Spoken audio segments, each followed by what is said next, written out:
And there's a fabulous story behind this. So tell us and the involvement of a writer who came in to work on this, who was quite the artist in his own right, but a great sense of humor. You guys were so simpatico.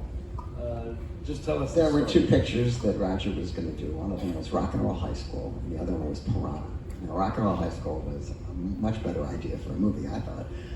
And Piranha this is like 3 or 4 years after Jaws, and it was like a Jaws ripoff, obviously. And it was like, oh, okay.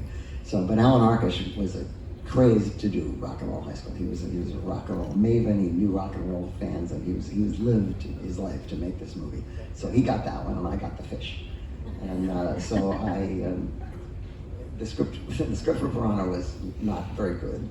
It was financed partly from a Japanese company overseas, and the writer, once he established that there were piranhas in the water, he couldn't figure out a way to get the characters into the water, so he invented a bear to chase the people into the water.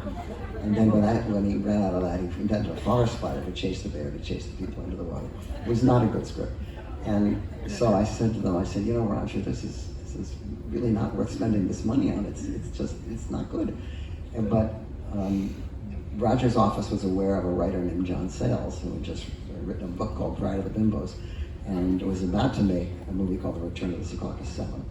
And he suggested, let's get John Sayles to come in.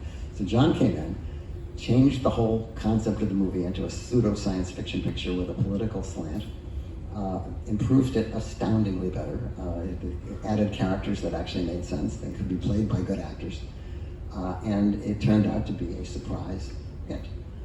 And John and I became friends, and when my next assignment of a bad script came up, which was The Howling, I worked on it with a friend of mine, and we couldn't lick it because it was based on a silly book.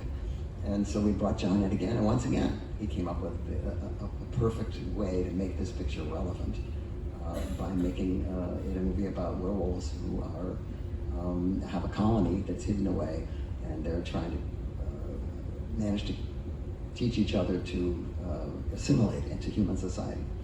And that worked out too.